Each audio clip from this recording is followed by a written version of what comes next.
All right, let's jump right into this. Welcome to today's explainer. Today we're zeroing in entirely on section 3.5.3.3, forged material. And honestly, this is stepping into the heavy, red-hot, and just absolutely fascinating world of industrial manufacturing. We aren't just going to read through some dry specs today. Nope. Instead, we're going to explore exactly how those massive, intricate steel components, the literal heavy lifters that hold modern industrial plants together, are actually brought to life. So think about the fundamental problem we're facing here. If you need a basic flat steel plate or maybe a long straight pipe, well, that's relatively easy, right? You just roll the metal out continuously through a machine. Boom, done. But how do we make metal shapes that are simply too complex to be pushed through a roller? What do we actually do when we need thick, angled, heavy-duty parts with a very specific, irregular geometry? That is the exact engineering puzzle we're going to solve today. To answer that, we have to look at the process of forging. And the crucial concept you need to know is this. A forged material is a product formed by taking a raw, solid block of steel, which us engineers call a steel ingot, and applying immense external pressure to it. I mean massive pressure. This pressure forces the metal to undergo what's known as plastic deformation. Basically, it literally bends, squashes, and completely reshapes the metal's internal structure permanently into the exact form we want. Now, if the phrase plastic deformation of a steel ingot sounds, a bit too academic, let's simplify it. Think of the traditional blacksmith from centuries ago. Just picture a blacksmith in a sweltering hot forge, pulling a glowing red piece of iron straight out of the fire, slapping it onto an iron anvil, and just striking it repeatedly with a heavy hammer to shape a sword or maybe a horseshoe. That age-old process of heating and hammering, well, modern industrial forging is literally that exact same fundamental process. It's just scaled up to a massive, highly engineered level. To make this even more relatable, especially if you're new to this, let's look at something we all did as kids, playing with modeling clay. When you take a square block of clay and you use your hands to press it, roll it, and stretch it out to make a little action figure or a robot, you are essentially forging. You're applying pressure to physically change the shape of the material without breaking it or melting it down into a liquid.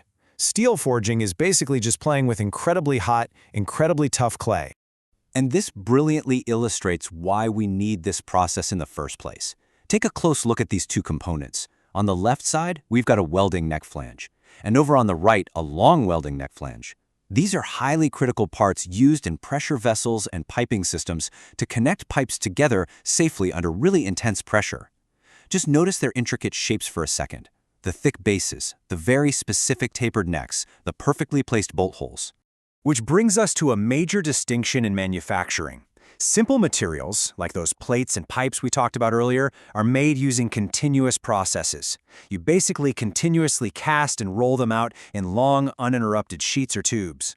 But those complex flanges we just looked at, because of their varying thicknesses, angles, and incredibly specific geometries, they absolutely cannot be made through a continuous rolling process. It's literally impossible to just extrude them. They must be individually, painstakingly forged. Okay, so how do we actually make them? Let's transition into the actual manufacturing process itself. It essentially happens in 3 distinct, heavy-duty steps. Step 1, cutting the steel mass. Step 2, forging the steel to its rough size. And Step 3, machining. Let's quickly walk through each of these steps so we can really grasp the sheer effort involved in creating just one of these parts. Right, Step 1 is cutting. We start with a massive, solid cylinder or block of raw steel. Giant industrial saws are used to slice off a chunk of this steel mass. Now, an incredibly important detail here, and don't miss this, is that the initial chunk they cut has to be large enough to encompass the entire volume of the final product we want to make. So you have to start with a much bigger piece of metal than you might expect.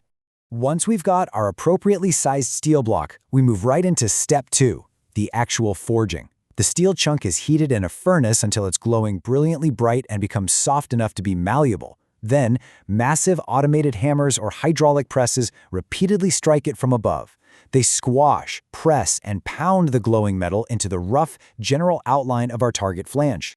And just to give you a true sense of the extreme scale we're talking about here, picture this massive industrial shaft being forged. Look at the immense size of the chain holding that glowing steel, and the absolutely colossal press coming down onto it. Whether it's a relatively small pipe flange or a multi-ton machine shaft, the fundamental principle of using overwhelming external pressure to reshape the seal remains exactly the same. Now, coming out of that massive forging press, our part is really just a rough, lumpy approximation of its final shape. It's not pretty yet, so we must enter step 3, machining. This is where the rough forged block is put into high-precision lathes and cutting machines. These tools painstakingly shave off the excess metal to achieve the precise final dimensions, create perfectly smooth finishes, and carefully drill out the exact bolt holes required to assemble the part out in the field. But here is where we hit a critical realization in the manufacturing phase. As we machine the part, a significant portion of that steel is simply cut away and discarded. Just think about that process for a second. We took the time to heat and hammer a massive, incredibly expensive block of steel, only to literally shave away and throw out a huge percentage of it just to reach the precise shape hidden inside. So the absolutely crucial takeaway here is this formula. The required material weight does not equal the final component weight. And let me tell you, this is a huge trap for beginners. You might logically think, hey, I need a 10-kilogram forged flange for my design, so I only need to buy 10 kilograms of raw steel. Wrong. Because of all that unavoidable machining waste we just talked about, you might actually need to purchase 15 or even 20 kilograms of raw steel just to yield that one 10-kilogram part. And all of this translates into a major business challenge: the hidden costs of forging. First up, the production time is vastly extended compared to simply rolling pipes continuously. Second, there's that extremely high raw material waste as the metal is machined away. And third, all that extra production time, heavy labor, and wasted raw material means the purchasing costs for these forged items absolutely skyrocket. If an entire piece of plant equipment relies heavily on forged parts, its overall price tag is going to be massive. Which brings us to a very practical question for the focused learners and junior engineers watching this explainer right now. We know forging is completely necessary for complex shapes, right? But since the process is so undeniably expensive and time-consuming, what exactly should an engineer do? If you are tasked with designing a system and keeping project costs under control, how do you handle these necessary but super costly components? Well, the bottom line answer is highly practical. Minimize usage or find substitutes. Smart engineering isn't just about making things ridiculously strong, it's about making them efficiently.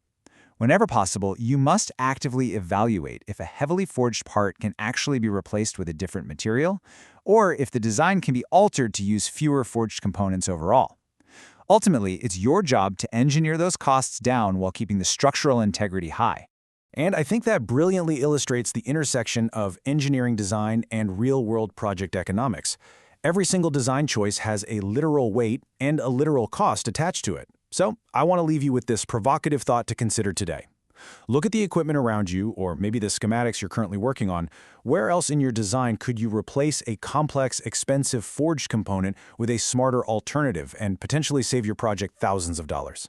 Definitely keep that in mind the next time you're reviewing a specification. Thanks so much for joining me on this explainer, and as always, keep questioning how our world is built.